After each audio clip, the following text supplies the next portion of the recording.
좋아요, 구독. 네, 안녕하십니까. 오늘 경제서브에서는 9월을 맞이해서 좀 힘차게 시작하려고 했는데 힘이 안 납니다. 힘 전혀 안 나고요.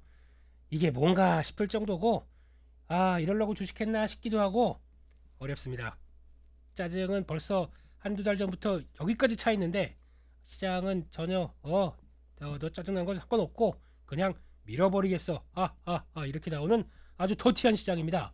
이럴 때 또 게스트를 모시고 같이 또 신나게 물어뜯 시장에 대한 얘기를 하고 싶었지만 게스트분들이 못 나오시겠대요. 시장 때문에 다 어렵다고 하시는 것도 있겠지만 더 중요한 거는 제가 이제 직접 시장에 대해서 이런 엄중한 시기에 또 시장의 흐름들을 하나씩 또 곱씹어보고 거기서 어떤 전략들을 좀 찾아보는데 좀 도움이 되시라고 혼자 나는 솔로 혼자 단독으로 진행을 하게 됐습니다.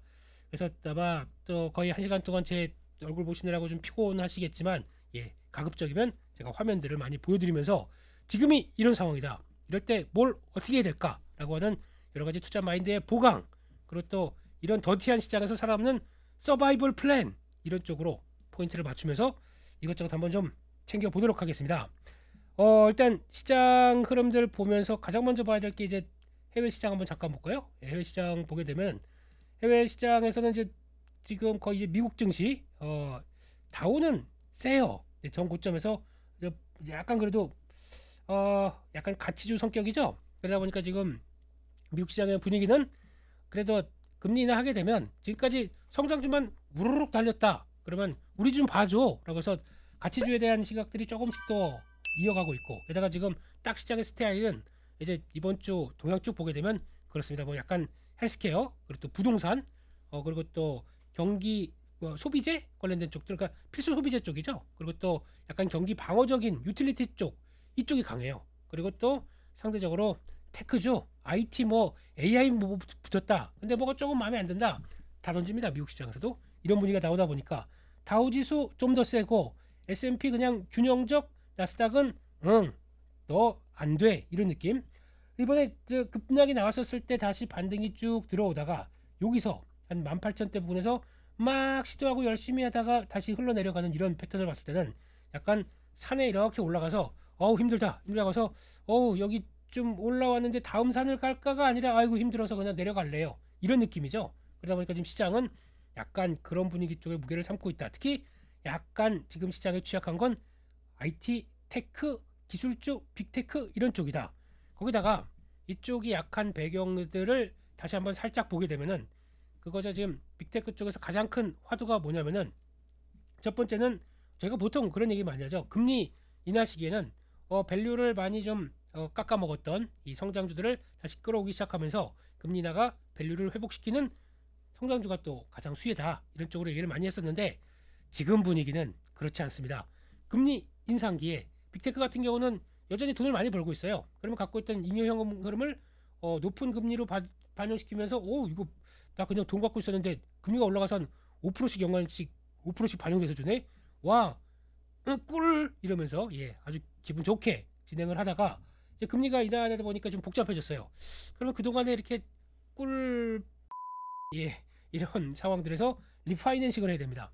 죄송합니다. 본토 발음을 할게요. 리파이낸싱 해야 되다 보니까 여기서 나오는 것들이 생각보다 좀 많이 복잡해진 상황들이 되겠죠. 거기다가 또 그러면 지금처럼 또 AI를 그대로 투자를 해서 강에 들어올 것이냐, 그럼 현금 흐름에 대한 얘기가 가장 많을 수밖에 없기 때문에 요거에 대한 또 부담감, 요거에 대한 우려감, 요게 지금 나올 수밖에 없는 구조고, 거기다 두 번째, 미국에서는 또 무시 못하는 것 중에 하나가 그겁니다. 제가 보통 얘기하고 있는 반독점법입니다. 이번에 엔비디아도 그 얘기 나오기 시작하면서, 이게 엔비디아 주가인데요. 이때 좀 버틸 듯 하다가 막판에 이제 검찰로부터 지금 검찰은 아직 아니겠죠. 여러 가지 또 정부에서 이것저것 소화 좀 얘기를 해보고, 특히 시장 점유율이 거의 80% 90% 가까이 되는 AI 칩인 보이는 엔비디아에서 너희들 혹시 주변 친구들한테 물어보는 거죠. 너 얘한테 괴롭힘 당했어? 이거 물어보고 있는 거죠. 그래서 약간 선생님이 애들한테 학폭 관련해서 불러다가 조사하는 것처럼 하나씩 불렀습니다. AMD 들어와봐. 네 선생님. 와가지고 혹시 엔비디아 괴롭혔니? 사실은요 이렇게 나오는 거죠. 이렇게 나오는 부분들, 거기다 또 인텔 같은 경우도 불러다가 얘기를 했고 또 AI 관련된 또 칩 관련된 스타트업들 쪽에서도 같은 얘기를 했더니 다 눈물만 뚝뚝뚝 흘리고 있더라. 요거 봐라, 요거 안 되겠네 싶어가지고 바로 또 그러면 어디 사실 조사를 한번 해보자. 그래서 소환장을 발부했다라고 하는데 엔비디아는 또 아니 우리 받은 적 없다. 뭐가 진실인지 모르겠습니다. 그런 쪽에서 일단 뉘앙스가 미국은 반독점법이라는 거에 대해서 상당히 좀 민감하게 반영을 합니다. 왜냐면 미국같이 이제 자본주의 경쟁 사회에 대해서 많이 열린 모습들 쪽에서 혹시나 너가 신기술을 가지고 아니면 네가 독점적인 지위를 가지고 그걸 통해서 나머지들을 압박하면서 그 길을 계속 또 유지해 나간다. 이거를 되게 못 참기 시작해요. 이게 어디서부터 처음 나왔냐면 과거에 철도 유니온 그 협회 거기서부터 좀 횡포가 이어지다 보니까 그때 되게 오래된 법이거든요. 네, 그때부터 나오기 시작해서 그다음에 또 2000년대 쪽에선 통신사 하나가 또 이것 때문에 또 쫙 쪼개졌었죠. 네, 그런 것들 보게 되면 이번에도 또 구글 같은 경우도 이번에 지방법원을 통해서 반독점법 위반 있다. 너희 애플을 통해서 연간 200억 달러씩 돈을 줬대요. 그래서 애플한테 우리 같이 거기다 끼워놓고 우리 거 좀 잘 어떻게 좀 잘 해주세요. 아이 그거 왜 이러세요? 하면서 거기 나왔었을 때 그 어떤 대가성 자금이 들어가고 그거를 또 독점적으로 쓸 수 있게 했다란 것 때문에 나머지 그러면 돈 받지 못했던 다른 쪽들은 배제를 시키는 거 아닙니까? 그것 때문에 guilty 유죄가 됐기 때문에 요게 파장이 어떻게 될 것이냐. 물론 그렇다고 하더라도 당연히 끝까지 가보겠다라는 쪽에서 계속 항소하고 뭐 들어간다고 하더라도 요런 뉘앙스가 나오는 것 자체를 그렇게 썩 긍정적으로 보지 않습니다. 그러다 보니까 지금 나오는 빅테크 기업들에게는 이래저래 다 지금 고난의 길이 좀 펼쳐지고 있다는 게 지금의 현상인 것 같고 그러다 보니까 거기다가 또 이제 그런 거 있죠. 지금 미국 시장에서는 엔비디아 중심으로도 그렇고 월봉 볼까요? 와우, 예, 지금 한 2년 전에 갖고 있었으면은 한 13달러, 그러니까 이거 액면 분할한 겁니다. 네, 그때 가격만 보게 되면 13달러, 20달러도 안 됐어요. 지금은 140달러까지, 그러니까 거의 10배 난 종목인데 거기다 이제 조금 내려다 보니까 10배는 좀 그렇고 한 7배, 8배 정도까지 내려온 상황들인데 이런 거 잘 떠나가지고요. 그냥 한마디만 보게 되면 많이 올랐지 않습니까? 많이 오른 상황 쪽에서 거기다가 이제 최근에는 뭐 AI 관련된 쪽에서 이제 뭐 이게 지금 수익성, 즉 AI 관련돼서 빅테크 기업들이 지금만큼이나 계속 또 투자를 할까 말까 이런 거 고민하고 있는 시점이잖아요. 그래서 하게 되면 오케이. 근데 혹시나 이게 그 정점이 되게 되면 어떨까라고 하는 우려감들이 나오기 시작하는데 왜 그러냐면 많이 올라서 그게 가장 크다고 봐야 될 것 같고 이런 쪽에서 또 그런 거 있죠. 예전에 테슬라도 그랬고 액면 분할을 한다. 그러면 그 자체가 부담이 되기 시작합니다. 물량이 많아지니까. 내가 또 거기다가 우리 황 선생님은 나 주식 좀 벌었는데 돈 좀 써야 되는데 나 주식 팔 텐데 같이 팔 사람 저요 그러면서 또 임직원들이 같이 매도가 나오는 이런 시점입니다. 근데 돈을 많이 벌다 보니까 우리 이거 돈 벌어서 이제 주주 환원도 할게요. 배당도 늘리고 자사주 매입하겠습니다. 500억 달러 1년 내 500억 달러 뻑 얼마입니까 돈이. 이게 이런 정도가 이렇게 자기 가치를 올리는 행동인데 우리는 주주 환원을 해봐야 35%와 이러고 있는 거죠. 예, 해봐야 막 15% 20%대에서 35%까지 가니까 막 좋아하고 있는데 미국은 주주 환원율이 50%는 기본 50% 한다 그러면 에이 이제 팔아야겠네 이런 느낌입니다. 100% 110%까지 하는 나라이기 때문에 돈 못 벌어도 해요. 빌려다가 자사주 매입하고 배당합니다.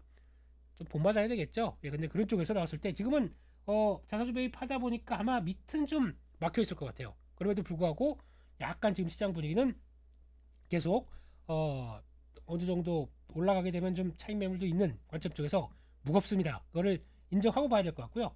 이런 상황이라고 하게 되면 보통 어느 정도쯤 가서가 여기 고점 엔비디아입니다 지금. 네, 고점을 못 넘어가는 모습들이 나온다 그러면은 적어도 한 저번에 저점대를 또 테스트하는 게 아닐까라는 우려감이 지금 충분히 나오는 시점이기 때문에 그냥 그렇다 좀 너무 급하게 대응하지 말자라는 쪽들이 지금 미국 시장의 분위기입니다.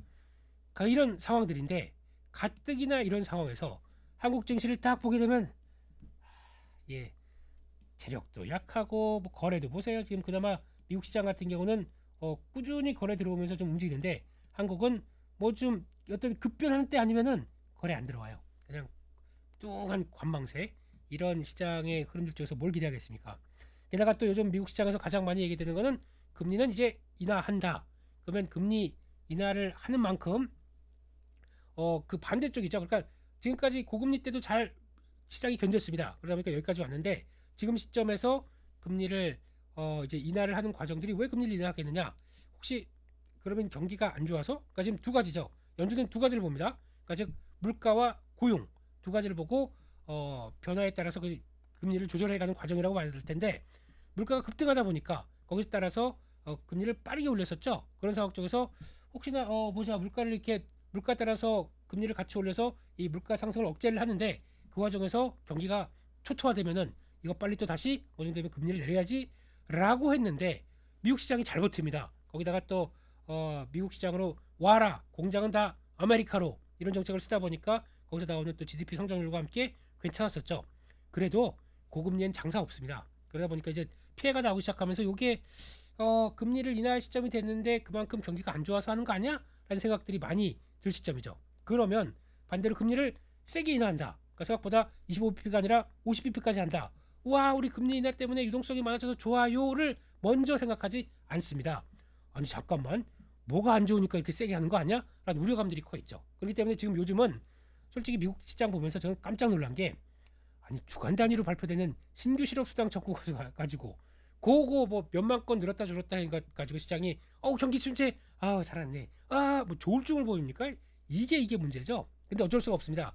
초기에 금리 인하가 이제 가기 시작하는 모습들이 확인되고 거기서 이제 경기가 이거 되는 거야 마는 거야를 판단하다 보니까 이런 민감한 매크로 지표 때문에 아주 그냥 또 어제는 좋았다가 그 다음 날은 안 좋았다가 울다 이런 시장이 나올 수밖에 없는 게 지금의 시점이라는 거 꼭 기억을 하시고 뭐 이런 때 또 매크로 지표 막 얘기하게 되면 그렇잖아요. 그것도 이것도 얼마나 또 시장 그러니까 그런 얘기를 하네 라는 쪽으로 볼 수 있다 보니까 매크로 지표 할 때가 좀 별로 기분이 안 좋아요. 이럴 때 그냥 자꾸 원래 지금 같은 때 이게 상반기까지 시장 끝났고 그러면 상반기 때 좋았던 종목들 섹터들 이게 하반기도 얼마큼 성장할까 내년은 어떻게 될까 이런 거 보면서 체크해야 될 텐데 매크로 지표 가지고 뭐 ISM 제조업 지수의 세부 항목 중에서 무슨 뭐 신규 지수가 있고 고용 지수가 있는데 이거 또 재고가 늘고 뭐 신규가 늘어 이거 볼 때가 솔직히 트레이딩하는 입장에서는 아니거든요. 근데 볼 게 그거밖에 없어요. 그것 때문에 시장이 그냥 우르르 밀렸다가 우르르 올라갔다 이렇게 해야 되니까요. 그래서 속상합니다. 속상한다고 하더라도 뭐 그래도 그때 맞춰서 봐야 되겠죠. 그러면 그거 한번 잠깐 보겠습니다. 지금 일단 미국 시장의 동향 봤었을 때 저희가 보통 얘기하는 빅스 본토 발음입니다. 빅스 변동성 지표죠. 요거를 보게 되면 한때 그 8월 5일날 쫙 하고 갔던 거 이거 뭐 엔캐리까지도 뭐 얘기 나오면서 이렇게까지 갔던 거 지금 쭉 내려옵니다.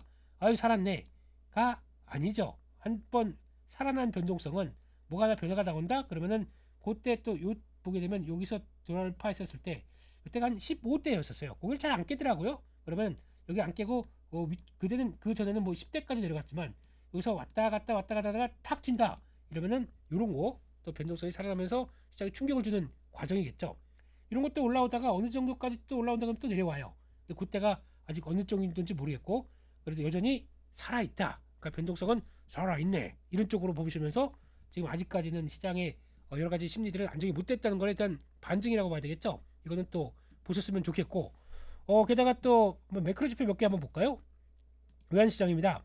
일단 달러 지수와 함께 흐름을 보게 되면 달러는 또 금리 50bp 내릴 거라고 쭉 가다가 아니지 50bp는 뭐 또 GDP 발표하면서 야 미국이 3% 성장의 분기에 말이 되는 얘기 이게 무슨 경기 침체 그러면서 또 쭉 올라갔습니다. 그래가 또 뭐 나왔던 얘기 무슨 뭐 졸츠 보고서 졸츠 잡 오프닝 가지고도 그렇게 얘기하는 것도 처음 봤네요. 채용 공고에 따라서 그거 가지고도 또 생각보다 좀 주춤한데 또 경기 침체 아니야? 또 달러 약해지고 하여튼간 뭐 우리나라만큼이나 미국도 지금 민감하게 움직입니다. 그런 쪽에서 일단 요때 나왔던 한 100 지금 기준으로는 102대는 넘어가기가 좀 어렵고요. 다시 이렇게 내려오면서 달러가 약세로 갑니다. 그래서 이건 계속 왔다 갔다 할 것 같고 게다가 또 요걸 보다 보니까 그러면 또 저희가 공포가 살아나요. 달러가 이렇게 하고 한 방향으로 쭉 가서 약세로 간다. 그럼 해당 통화들은 다 강세겠죠? 강세로 가는데 저희가 좀 걱정되는 통화가 하나가 있습니다. 그게 바로 달러 N 그러니까 엔화죠. 엔화가 만약에 강세로 간다. 그러면 요때 나오면서 저희가 타격을 입었던 요 8월 5일날 요때잖아요. 그 엔캐리 자금이 그동안은 싼 N을 가지고 그러니까 이렇게 계속 싸지다 보니까 이 싼 N을 가지고 원래 N은 싼 거야. 매도 그리고 다른 자산 쪽으로 투자 이렇게 하다가 이때 분위기가 바뀌었죠. 우리 금리 인상합니다. 할지 안 할지 모르겠지만 그래도 할까요 말까요? 그러다가 해버렸습니다. 그러니까 빠르게 엔화가 십몇 년 만에 급하게 강세로 가다 보니까 그때 싼 엔을 담보로 들어왔던 엔캐리 자금들이 오히려 잠깐만 그럼 엔은 청산을 해야 됩니다. 그러면 싸게 들어왔던 연기가 된 다른 자산들은 바로 그냥 뭐 이거 정리하는데 이거 그냥 남겨둔다고요? 그런 거 없습니다. 그냥 무조건 밀어버리는 상황이 되다 보니까 거기서 나왔던 비트코인이건 뭐 또 전 세계 위험 자산이건 다 같이 이렇게 타격을 받는다고 봐야 되겠죠. 그런 현상들이 나왔고 그렇게 되면은 여기서부터는 이제 걱정이 되는 게 요때 그러니까 잘 안 빠지던 때가 여기 144엔, 145엔. 그러니까 지금 달러가 약세로 가면서 엔화를 강세로 이끄는데 요게 또 빠르게 하방 압력들이 커진다. 그러면 또 스물스물 공포가 살아나기 시작합니다. 엔화는 강세로 가긴 갈 것 같은데 요거 보자. 요거 그러면 엔캐리 지난번에 나왔던 거 이거 또 나오는 거 아니야? 라고 시장은 우려하겠죠. 뭐 그때 뭐 75%가 정리됐다, 90%가 정리됐다 모릅니다. 그거는 뭐 추산할 수도 없는 거고. 근데 이런 상황이 됐다 보니까 약간 급하게 움직이는 통화에 따라서 혹시나 나올 수 있는 엔캐리 트레이드에 대한 부담감 이게 벌써 나오기 시작하는 거고. 근데 엔캐리 트레이드가 뭐 한국만 있습니까? 그것도 일본만 있어요? 대만은 왜 그런데요? 대만은 잘 올라가요. 그냥 쭉 잘 버티고 올라가는데 왜 거기에 취약한 쪽에 하여튼간 안 좋은 건 다 한국 거예요. 다 영향을 받아요. 좋은 거는 요만큼 반영되고 이게 현실이다 보니까 좀 욕 좀 해도 될까요? 안 된다고 합니다. 피디님이. 네, 그래서 그냥 넘어가겠습니다. 그런 쪽으로 봐야 될 것 같고 또 금리 한번 보겠습니다. 지금 10년물 국채 금리 같은 경우도 지금 기준으로 보게 되면 꾸준히 약세로 들어오죠. 하지만 요 3.8달러대 죄송합니다. 3.8% 여기서는 강하게 좀 지지권을 받고 있죠. 여기는 좀 살짝 이탈은 하긴 했지만 지금 분위기는 그런 거죠. 지금 이제 금리는 인하할 테니까 꾸준히 내려가는 것보다 잠깐만 이런 쪽에서 너무 좀 오버한 거 아니야? 이런 쪽에서 경기와 관련된 쪽에서 금리를 또 바라보는 모습들이죠. 근데 지금 최근에는 또 생각보다 위축이 많이 된 것 같은데 그러면 금리 또 연준이 세게 내리는 거 아니야? 이런 것도 반영되고 있고 정신없습니다 이쪽도. 근데 이게 만약에 3.8대가 이탈한다 그러면 이게 또 지지가 좀 흔들리기 때문에 과거에는 그 달러가 달러 강세로 가면서 어떻게 보면은 이 금리가 또 빠르게 하락하는 게 유동성을 공급한다는 측면에서 좋았었지만 지금은 해석을 그렇게 하는 게 아니라 약간 또 경기에 대한 관점으로 함께 또 금리를 바라보고 있다 보니까 요것도 만만치 않은 부분들이 나오는 거죠. 그래서 이것도 지금 시장에서는 그렇게 썩 뭐 또 갑자기 이탈한 그러니까 모든 매크로 지표는 그래요.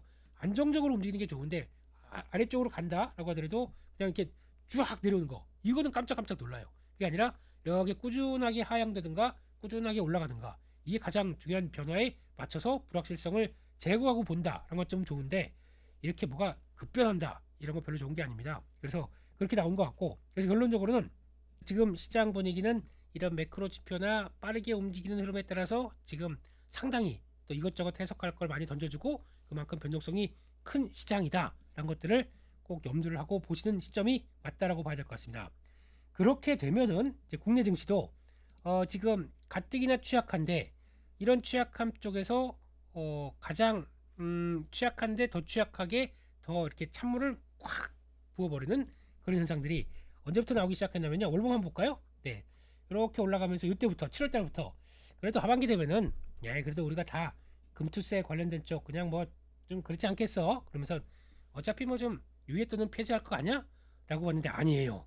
계속 그 분위기가 좀 이상해요. 그러다 보니까 지금 거래로 보시게 되면 다 조금씩 떠나는 분위기입니다. 거래가 잘 안 들어와요. 그런 쪽에서 글로벌 증시에서 가장 최고 꼴찌를 달리고 있는 코스닥 시장 올해만 3% 빠졌나요? 네, 올해 4월 달이 고점이었습니다. 한 번도 제대로 양봉을 보여주지 못하고 줄줄줄줄줄. 예, 올해 4월 달만 하더라도 그러니까 지금 그렇게 오래 안 됐어요. 4개월 전, 5개월 전만 하더라도 코스닥은 앞에가 9자였습니다. 지금은 7자도 깨지게 생겼어요. 이게 네, 거기다가 종목들 보게 되면 처참합니다. 솔직히 50%는 질비해 있고요. 나머지 뭐 테마 쪽인 종목들 뭐 최근에 좀 그나마 시총 상위 종목들은 괜찮다고 하더라도 와 갖고 있는 상황 보게 되면 이게 중소형주를 갖고 있어도 되나? 그렇다고 정리하고 싶어 죽겠는데 올라오는 것도 없습니다. 팔려고 거래량도 별로 확 줄어버렸어요.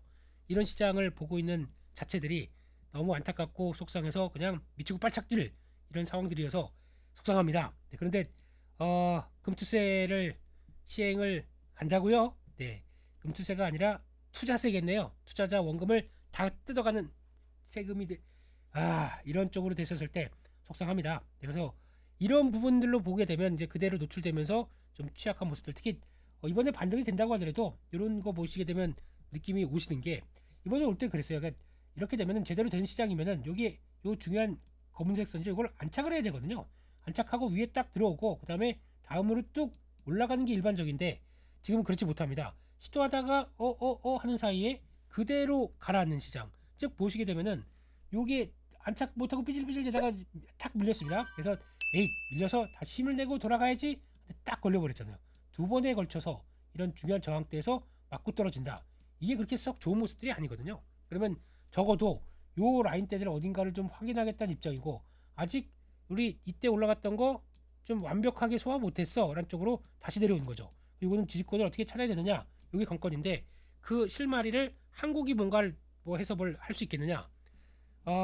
다음 주 가게 되면요, 올해 9월 첫 주, 다음 주는 9월 두 번째 주, 아시죠? 추석. 네, 추석 때, 추석 전을 앞두고 추석 전에 이제 추석 끝나게 되면 한국 시장이 좋아질 거니까 주식 사야지, 주식 풀로 사고 그 다음에 고향 가야지 라고 했다가 또 그때 미국 시장 보면서 또 그 불안한 모습 보면서 그냥 그걸 그냥 가겠다. 어렵죠. 다음 주도 거래는 확 줄을 텐데 이런 걸 보면서 지금 시장에서는 이렇게 거래도 별로 없고 그런데 그냥 그러면 지금서 손절해 마라 하다가 외국인들이 툭 들어온다 그러면 툭 매도로 들어온다. 오늘 같은 경우도 보세요. 지금 외국인들이 선물 가지고 늘렸다 줄였다 장난하다 보니까 시장이 힘을 못 씁니다. 그런 쪽에서 주식은 계속 팔고 있고, 이게 될 만한 시장이겠습니까? 네, 그런 쪽들이 그대로 반영되어 있는 측면들 속상합니다. 이게 지금 그렇게 돼 있다고 봐야 될 것 같고요. 결론적으로는 시장은 지금 뭐 안정이나 아니면 뭐 주요한 이슈인 뭐 금투세도 마찬가지고, 그리고 또 저희가 또 하반기로 가게 되면 전통적으로 약했던 대주주 양도세 이런 것 좀 안 하고 그냥 편하게 주식하면 안 될까요? 대한민국 증시는 그러니까 1월 효과와 함께 1, 2, 3, 4, 5, 6 해서 한 상반기 쭉 다 했으면은 끝난 겁니다. 하반기는 보지 마셔야 돼요. 그래서 그냥 다 챙겨놓고 하반기는 그냥 또 어디 니네 무슨 이슈 가지고 그렇게 만들래 하고 팔짱 끼고 있어야 되는, 이럴 수밖에 없는 게 벌써 지금 5년 6년째 이러고 있지 않습니까? 어렵네요. 네, 그런 흐름들이 있기 때문에 지금은 일단 딱 4계좌를 서바이벌 플랜, 즉 이거 견뎌내고 참아내고 그 다음에 물론 이게 지금 거래가 안 돼서 여기까지 빠졌다 생각하게 되면 버텨야죠. 이런 건 그냥 버텨보겠다 하고 좀 버텨보는데, 버텨봐도 주가가 여기서 더 빠지면서 확 밀렸을 때, 그럴 때 그냥 이거 내가 잘못 본 것 같은데 저점에서 손절하면 안 됩니다. 버텨보겠다 그러면 끝까지 버텨보셔야겠죠. 그게 아닌 어정쩡한 종목들, 아니면 이게 지금 사서 갖고 있는 게 의미가 있나, 아니면 더 빠질 것 같은데 라는 쪽들은 차라리 이런데 시장에서 휘둘릴 거 생각하게 되면 현금이 낫겠죠. 현금 갖고 기다렸다가 진짜 시장에서 또 지난번처럼 뭐 어떤 이유인 간에 이렇게 크게 우르르 나오는 거다, 아니면 단기적으로 투매 비슷하게 한번 더 나온다. 특히 이때도 가장 문제가 됐었던 게 그거잖아요. 신용. 이때 한 20조 좀 넘던 신용이 이날 하루에 털린 게 1조 3천억입니다. 그거 털려서 17조 초반까지 들어왔었죠. 그러면 이번에도 하락하면서 이번에 또 신용으로 조금씩 샀던 거 그게 또 불안해요. 지난번에는 잘 버텼는데 이번 또 내려오다 보니까 그것도 뭐야 그러면서 또 매물화 된다. 그러면 신용에 또 이런 레버리지에 대한 부담감들이 또 커질 수밖에 없는 국면들이 들어오는 거죠. 여기서 한 단계 더 밀린다. 그러면은 그때는 또 신용 얘기가, 또 레버리지 청산 얘기가 또 많이 나올 것 같거든요. 그런 것도 생각한다. 이래저래 좀 아직 그렇게 단단한 시장이라고 볼 수 없습니다. 지금은 딱 4계좌를 서바이빙 플랜, 이쪽에 포인트를 맞추고 이걸 하기 위해서, 이게 견디기 위해서 4계좌를 어떻게 만들어야 될까, 이걸 꼭 생각을 해놓으셔야 될 것 같습니다. 그러면 반등했을 때는 줄여놓고 그 다음에 또 오히려 좀 낙폭 커진다 그러면 다시 들어가고 할 수 있는 여유로운 현금 흐름이 시장을 또 대응할 수 있겠죠. 그리고 거기다가 지금은 또 섹터들이 그래도 좀 돌아갑니다. 작은 섹터라도. 그랬었을 때 내가 할 수 있는 일, 일단은 잔잔바리. 그래서 그런 것도 짧게 대응할 수 있는 K증시만의 능력, 매력 뭐 잘못하게 되면 이거 지금 길게 보유했었을 때 뭘 하루 이틀 아니면 뭐 한 일주일 이상 보유한다고 해서 답이 나올 수가 있습니까? 한국 증시가 지금 그렇게 만들어져 있잖아요. 근데 거기다가 저희가 아우 개미들은 다 단타만 해. 아니 단타하기 싫어요. 저희들도 그렇게 시장을 만들어 놓고는 단타하지 말라고. 단타는 뭐 어디 뭐 벌레 취급하듯이 이렇게 보게 되면 그게 말이 되겠습니까? 아니거든요. 어차피 저희들도 살아남기 위해서 이렇게 진화가 된 거고 단타는 잔잔바리화 된 거고. 근데 거기서 만약에 안 되게 됐다 그러면 또 그냥 갖고 있던 현금 다 두고 이렇게 기다려 보는 거고. 그거에 대해서 뭐라고 돌을 던질 사람은 없습니다. 내가 다 시장에 맞게 바뀌는 거고 그래서 그에게 맞게 그래서 오늘 내일을 당장 보지 못하는데 오늘 현금하고 오늘 살 거만 대응할 거만 딱딱 해놓고 그냥 빠지겠다. 이게 나쁜 전략은 아니거든요. 그렇기 때문에 그런 것들도 생각해 보시면서 지금은 약간 조금 더 타이트하게 좀 시장 흐름들을 보시고 현금 관리할 때가 아닌가 생각됩니다. 가격이 또 급박하게 들어와서 싸진다. 그러면 있던 현금을 가지고 또 그때 우르르 들어가야죠. 근데 그게 아닌 이상은 지금은 아직 잘 모르겠습니다. 일단 시장 분위기 봐야 될 것 같고 혹시나 이번 주 말에 고용지표가 나오는데 고용지표가 생각보다 지금 생각하는 거는 지난번이 7월 달이 발표됐던 게 허리케인 베일 오고 그리고 거기다가 약간 여러 가지 상황들 때문에 조금 좀 부진한 게 있었다고 하더라고요. 그거 해소돼서 다시 실업률도 떨어지고 비농업자 신규 고용자 수 페이롤 쪽도 살짝 돌아가기 시작하고 그러면은 아유 경기 침체 아니네 하고 시장이 안정되면서 반등폭을 키울 수 있습니다. 단 이건 미국 얘기죠. 한국은 미국이 한 2% 올랐습니다. 한국은 시가 보세요. 0.6% 올랐다가 또 눈치 보다가 빌빌빌 이렇게 될 수가 있습니다. 왜냐면 다 눈치 보고 있다가 이렇게 반등 나오고 아이 몰라 잘 차가는데 여기 던져야지 이것만 나오게 되면 하고 또 이렇게 되죠. 미국은 반등, 한국은 정강후약. 눈물 날 것 같습니다. 이런 시장의 흐름들인데 꼭 저희 살아남아야 됩니다. 살아남아서 뭐 금투세 관련돼서 어떤 결정이 나든 간에 나게 되면 불확실성 해소 그 뒤에 변화가 나오는 것까지 본다라고 하게 되면 지금은 잘 버텨내시죠. 이 악물고 또 나머지 좀 갖고 있을 거 갖고 있고 현금은 갖고 있다가 이걸 좀 현명하게 대응하시는 게 제일 좋지 않나 이렇게 생각을 하고 있습니다. 이런 쪽에서 그러면 지금부터는 섹터 흐름들 한번 보겠습니다. 섹터 흐름들이 과연 지금 어떤 쪽들이 누가 잘하나 이런 어지러운 장 속에서 그래도 누가 힘내나 라고 봤을 때